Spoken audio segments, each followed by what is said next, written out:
로빈슨 크루소 세 번째 이야기. 염소 사냥. 내가 이 섬에 온 것은 9월 30일이었습니다. 무심코 그냥 있다 보면 시간이 얼마나 흘렀는지 알 수 없을 것 같아 큰 나무 기둥으로 십자가를 만들어 내가 처음 상륙했던 해안에 세웠습니다. 그리고 나무 기둥에는 다음과 같은 문구를 칼로 새겨 넣었습니다. 1659년 9월 30일 나는 여기에 상륙하였다. 그리고 칼로 기둥에다 매일 가로로 표시를 했습니다. 7일째 되는 날에는 길이가 2배 되도록 표시를 했습니다. 새로운 달이 시작되는 첫날에도 역시 길이가 2배 되도록 표시를 했습니다. 이것으로 그날이 날짜를 알 수 있었습니다. 배에서 가져온 많은 물건들 가운데에는 여러 가지로 도움이 되는 것이 많았습니다. 특히 펜, 잉크, 종이, 나침반, 해시계, 해도, 항해술에 관한 책 등이 쓸모가 있었습니다. 그 외에도 성경이 3권, 포르투갈어로 쓰여진 책이 6권 있었습니다. 그리고 배에서 기르고 있던 개 1마리와 고양이 2마리도 지금은 나에게 소중한 친구들이 되었습니다. 고양이는 품에 안아 데려왔지만 개는 스스로 헤엄쳐서 나를 따라왔습니다. 이 동물들에 관해서는 나중에 다시 천천히 이야기하기로 하겠습니다. 나는 배에서 가지고 온 펜과 잉크와 종이로 아주 작은 부분까지 세세하게 정리해 두었습니다. 나중에 잉크가 다 떨어졌을 때에는 잉크를 만들어 보려고 요모조모 궁리해 보았지만 도저히 내 능력으로는 어쩔 수 없었습니다. 그리고 가래, 곡괭이, 삽 같은 연장이 없어서 곤란하였습니다. 바늘과 실도 비록 작은 것이지만 생활하는 데 없어서는 안 될 것이라는 생각이 절실히 들었습니다. 다행스러운 것은 연장이 없어서 아무리 시간이 걸린다 해도 염려할 필요가 없다는 것입니다. 어차피 특별히 다른 할 일이 있는 것도 아니고 시간은 충분했으니까요. 그래서 나는 조금씩 내 집을 살기 좋게 고쳤습니다. 튼튼한 반원형의 울타리 안쪽에 텐트를 치고 살고 있는 나는 우선 지붕을 만들기로 했습니다. 먼저 울타리 바깥쪽에 두께가 60cm 정도 되는 흙벽을 만들었습니다. 그 흙벽으로부터 텐트의 뒤쪽 암벽까지 기다란 나무를 여러 개 가로질러 놓고 그 위에 나뭇잎과 가지를 덮어 지붕을 만들었습니다. 텐트 뒤쪽에 창고로 쓰기 위해 예전에 파놓았던 동굴은 좀 더 크게 넓히기로 했습니다. 또 크게 넓히는 것뿐만 아니라 깊숙이 터널을 파서 밖으로 나가는 출구까지 만들었습니다. 넓어진 창고에는 선반을 몇 개 만들었습니다. 그리고 텐트에 넣어두었던 물건을 정리해서 선박에 진열했습니다. 벽에는 못을 박아서 총이나 각종 연장들을 매달았습니다. 덕분에 내 집은 정리가 잘 되어 깨끗해졌습니다. 그 다음에는 테이블과 의자를 만들었습니다. 무엇보다 테이블과 의자가 없어서 식사를 하거나 글을 쓸 때 몹시 불편했습니다. 나는 지금까지 목공일이라는 것을 해본 적이 없었습니다. 연장이 갖추어져 있으면 그나마 좀 더 쉽게 할 수 있었겠지만 지금의 나는 나무 판자 한 장을 자르려고 해도 굉장히 많은 시간과 노력이 필요했습니다. 나무를 자른 다음 도끼로 나무의 양쪽을 판자처럼 깎아서 마지막에 손도끼로 표면을 평평하게 만듭니다. 창고의 선반 판자는 모두 이렇게 해서 만들었습니다. 테이블과 의자는 배에서 가지고 온 판자 조각으로 만들었습니다. 창고도 넓어지고 테이블과 의자도 생기고 어느 정도 생활이 안정되자 나는 일기를 쓰기 시작했습니다. 그렇지만 잉크가 다 떨어져서 도중에 그만두어야 했습니다. 그때 쓴 일기의 일부분은 앞에서 썼던 것과 겹치는 부분도 꽤 많지만 다음과 같습니다. 11월 4일 아침부터 일하는 시간, 총을 가지고 밖에 나가는 시간, 잠자는 시간, 휴식 시간을 정확히 정했다. 비가 오지 않으면 매일 아침에 총을 가지고 두세 시간 돌아다닌 다음 11시경까지 일한다. 점심 식사 후에 12시부터 2시까지 낮잠을 잔다. 한낮에는 너무 더워서 쉬어야 한다. 그리고 나서 다시 일한다. 11월 5일. 오늘은 개를 데리고 나가서 들고양이 한 마리를 잡았다. 가죽은 매우 부드럽고 아름다웠지만 고기는 아무 쓸모도 없었다. 어쨌든 가죽은 벗겨서 잘 보관하기로 했다. 11월 18일. 아무래도 삽이 필요하다. 숲속을 돌아다니다가 브라질에서 철나무라고 말할 정도로 매우 단단한 나무를 발견했다. 손톱끼 날이 울퉁불퉁해질 정도로 고생하여 간신히 한 그루를 잘랐다. 그리고 너무 무거워서 집까지 가져오는 데에도 몹시 애를 먹었다. 겨우 집까지 끌고 와 삽 모양으로 다듬었다. 이 작업은 정말이지 굉장히 힘들었다. 서툴게 만들어 모양은 볼품 없지만 그래도 없는 것보다는 나았다. 12월 10일. 내 집이 창고인 동굴을 겨우 다 넓혔다고 생각했을 무렵에 갑자기 천정과 한쪽 벽이 무너져 내렸다. 내가 천정과 벽 쪽에 조금만 더 가까이 있었더라면 그대로 흙더미에 묻히고 말았을 것이다. 아무래도 동굴을 너무 크게 넓혔기 때문인 것 같다. 덕분에 공사를 다시 하지 않으면 안 되었다. 이번에는 천장을 지탱하기 위하여 굵은 기둥을 세우기로 했다. 12월 27일. 염소를 한 마리 쏘아 죽였다. 다른 한 마리는 다리에 총알을 맞아서 움직이지 못했다. 새끼 염소라서 불쌍한 마음에 집으로 데려와 부러진 다리에 부목을 대고 동요매어 주었다. 잠깐 덧붙여 말하면 이 새끼 염소는 내가 열심히 돌봐준 덕분에 완전히 회복되었다. 전처럼 다리가 튼튼해져서 울타리 안을 돌아다니며 풀을 뜯어 먹었다. 이렇게 염소를 기르는 일은 성공했다. 염소를 기르면 굳이 사냥을 하러 가지 않아도 고기를 얻을 수 있기 때문에 화약과 총알은 물론 식량도 절약할 수 있었다. 1월 1일. 오늘도 대단히 더웠다. 낮에는 낮잠을 많이 잤다. 저녁 때 섬 가운데 흐르는 계곡을 따라가다가 염소가 떼를 지어 있는 것을 발견했다. 염소는 겁쟁이여서 내가 조금만 다가서도 재빨리 달아나기 때문에 좀처럼 접근할 수가 없었다. 그래서 오늘은 단념하기로 했다. 1월 2일. 오늘은 개를 데리고 계곡으로 염소를 잡으러 갔다. 그러나 대실패였다. 염소가 일제히 개를 향해 달려오자 개가 무서워서 덤비려고 하지 않았기 때문이다. 열병에 걸리다. 일기에서 알 수 있듯이 나는 바쁘게 일했습니다. 생활에 필요한 사소한 것들을 하나하나 만들지 않으면 안 되었기 때문입니다.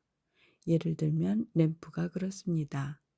불이 없어서 어두워지면 아무 일도 할 수 없었는데 나는 그런 생활이 너무 불편해서 램프를 만들기로 했습니다.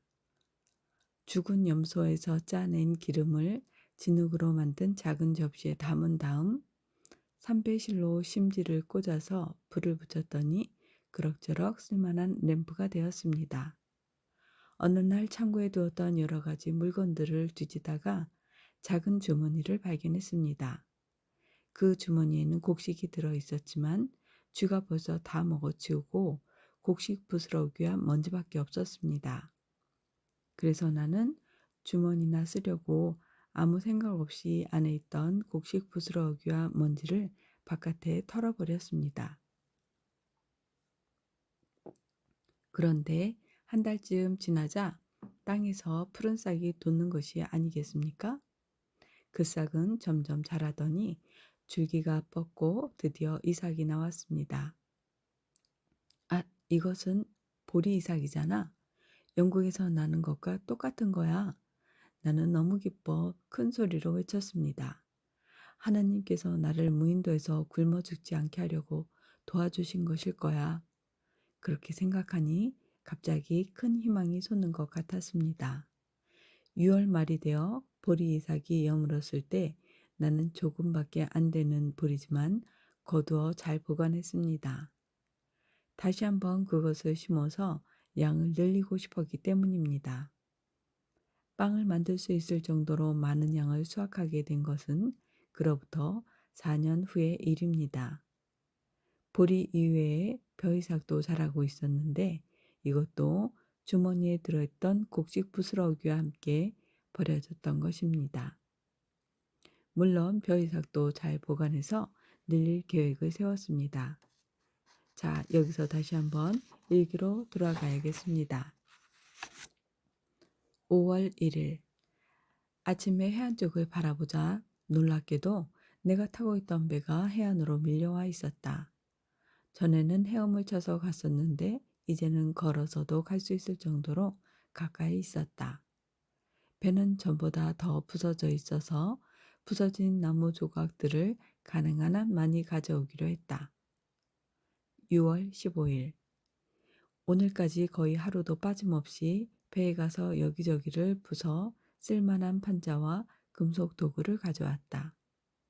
6월 16일 해안에 갔다가 커다란 거북을 발견했다. 이 섬에서 거북을 본 것은 처음이었다. 나중에 알았지만 섬의 반대쪽에는 매일 몇백 마리라도 잡을 수 있을 정도로 거북이 많이 있었다. 6월 17일 하루 종일 거북 요리를 했다. 60개나 되는 알이 뱃속에 들어 있었다. 게다가 고기도 맛이 있었다. 이렇게 맛있는 고기는 처음 먹어보았다. 6월 18일 하루 종일 비가 내렸다. 어쩐지 으슬으슬 몸이 떨리고 춥다. 6월 19일 몸의 상태가 아무래도 이상하다. 6월 25일 열이 나고 머리가 아프다. 오늘은 7시간 동안이나 계속 몸이 떨렸다. 6월 28일 어느 정도 기분이 좋아졌다. 물에 럼주를 타서 마셨다. 억지로라도 무엇인가를 먹지 않으면 기운을 차릴 수 없을 것 같아서 거북알 3개 정도를 먹었다. 저녁 식사 후에 밖에 나가서 조금 걸어 보았지만 다리가 후들거려서 얼마 걷지 못하고 곧장 집으로 돌아왔다. 잠을 청해 보지만 잠이 오지 않는다. 문득 브라질 사람은 질병을 고치기 위해 담배를 피운다는 것이 생각났다. 배에서 가지고 온 상자 안에 담뱃잎이 있어서 시험 삼아 해보기로 했다. 파란 담뱃잎을 조금씩 입에 넣고 씹었다. 또 담뱃잎을 태우고 그 연기를 마시기도 했다. 숨이 막혀버릴 것만 같았다. 밤에는 담뱃잎을 담가둔 럼주를 마셨다. 그리고 그 후의 일은 모르겠다. 나도 모르는 사이에 잠이 들고 말았기 때문이다. 도대체 얼마나 잠을 잤는지 지금도 전혀 알 수가 없다. 하루를 꼬박 잠으로 보냈는지 이틀 동안 계속해서 잠을 잔 것인지 알 수는 없었지만 눈을 떴을 때에는 오후 3시경이었다. 잠에서 깨어났을 때는 기분이 매우 상쾌하고 머리도 맑았다. 뭐든지 먹고 싶다는 생각이 들 정도로 식욕도 돌았다. 그 후로 며칠이 지나자 병은 완전히 나았다. 이번 병으로 비가 계속 내리는 우기에는 함부로 돌아다니는 것이 건강에 좋지 않다는 것을 알았다. 별장과 과일.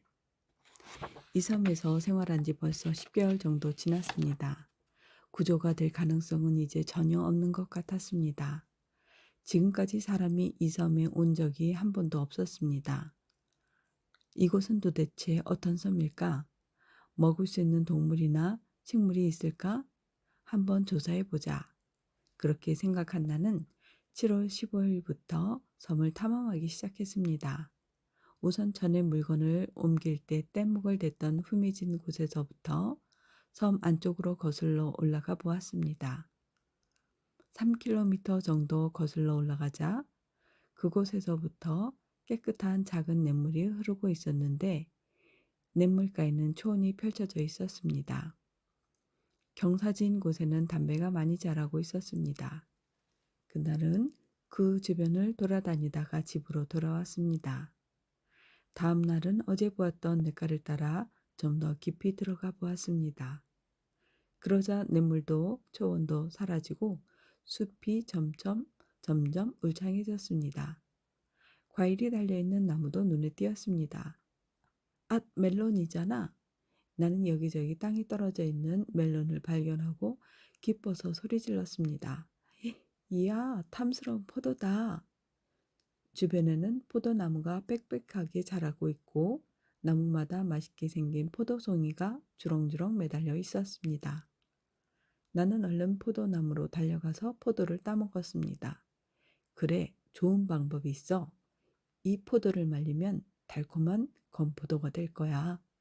그러면 잘 보관해 두었다가 언제든지 먹을 수 있겠지? 그날은 그곳에서 하룻밤을 보냈습니다. 이 섬에 처음 왔을 때처럼 나무 위에서 잠을 잤습니다. 다음 날 아침에는 다시 계곡을 따라 6km 정도 올라갔습니다. 남북으로 이어져 있는 언덕을 기준으로 해서 북쪽으로 나아갔습니다. 계속해서 나아가자 갑자기 확 트인 곳이 나왔습니다. 그리고 바로 옆에는 맑은 샘물이 동쪽으로 흐르고 있었습니다. 주변은 선명한 푸른색 나무들로 뒤덮여 있었습니다. 마치 아름다운 정원을 보고 있는 듯한 착각에 빠질 정도로 아름다운 경치였습니다. 나는 아름다운 계곡을 따라 조금 더 내려가 보았습니다. 정말 멋진 곳이다.